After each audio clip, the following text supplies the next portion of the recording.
Bismillahirrahmanirrahim. Assalamualaikum warahmatullahi wabarakatuh. Rabbi shrah li sadri wa yassir li amri wahlul 'uqdatam min lisani yafqahu qawli. My name is Arina from BruROSA, and my topic for this week's ROSA Reminders is actually the dua I recited earlier, which I think we all know that as dua Sebelum Belajar. A bit of a background of this dua. It can be found in Surah Taha ayat 25 till 28. This dua was made by Nabi Musa when Allah spoke to him in the mountains and when Allah asked him to meet with the Pharaoh. Allah first asked Nabi Musa to throw his stick onto the ground and it turned into snake. Nabi Musa was terrified, but Allah said to him, "Grab it and don't be scared." This was one of the mu'jizat that Allah gave to Nabi Musa, and Allah wanted him to show it to the Pharaoh. You'd think that with something as amazing as this mu'jiza, he would be confident enough to confront with the Pharaoh, but actually no, because he understood that his real mission was not to throw his stick onto the ground, it was to convey the message of Islam to the Pharaoh. Therefore, he recited this dua to ask Allah for help. So this dua can be divided into 4 parts. First of all, Rabbi shrah li sadri, which means my master expanded my chest for me. Imagine Nabi Musa and the burden he has to carry because he has to speak with the Pharaoh, the most powerful man on earth at that time, and how intimidated he must have felt. And when we're intimidated or scared or nervous or anxious, we can't speak properly because our chest tightens. So when we recite this part of the dua, we're asking Allah to help expand our chest and make us calm. The second part of the dua is wa yassir li amri, meaning make my task easy for me.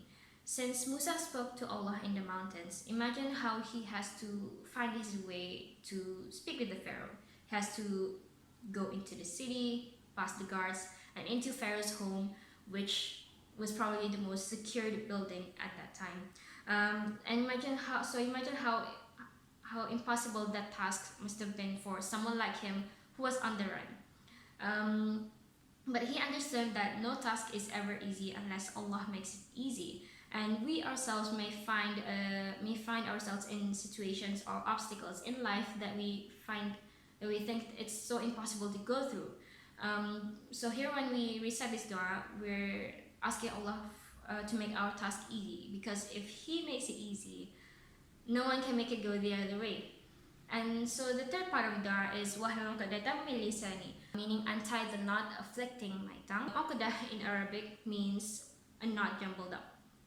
For example, our earpiece, when we don't properly put it in our bag or in our pockets, and when we try to take it out, it's all tangled up. That's an uqdah. So here we're asking Allah to help organize our speech and make it clear in a way that the audience can easily understand, like an untied knot with a proper beginning, middle, and end. Also, sometimes we find ourselves in situations where we know what to say. For example, when someone asks us a question and we know the answer to it, like it's on the tip of our tongue, when we're too nervous or when we're too excited, we still find it hard to explain. Our words can be all over the place. So our jumbled up thoughts or words represents that uqdah that we want Allah to help us. We want Allah to help untie for us.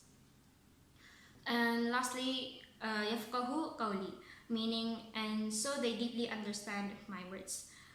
Going back to the story, Nabi Musa had to speak with the Pharaoh in Pharaoh's language, obviously, and that was a language that he hadn't practiced in a long time since he was on the run.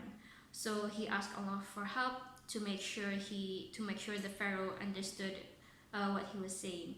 And in our case, sometimes when we use our own language to explain something to someone, it's possible that they still don't understand what we're saying. So here we're asking Allah to help us with this.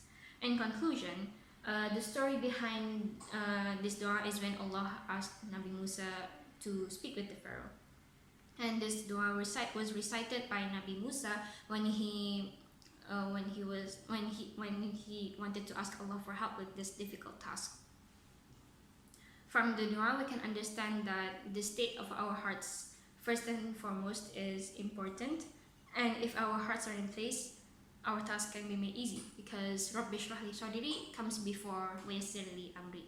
And lastly, this dua is not only to be recited before we study something, but also when we want to communicate something effectively with someone. So for example, when we present something, when we want to talk about a hard topic with someone, or when we want to record ourselves in a video like this. So yeah, that's it for this week's reminder. I hope you all find it beneficial. Jazakumullah khairal jaza. Assalamualaikum warahmatullahi wabarakatuh.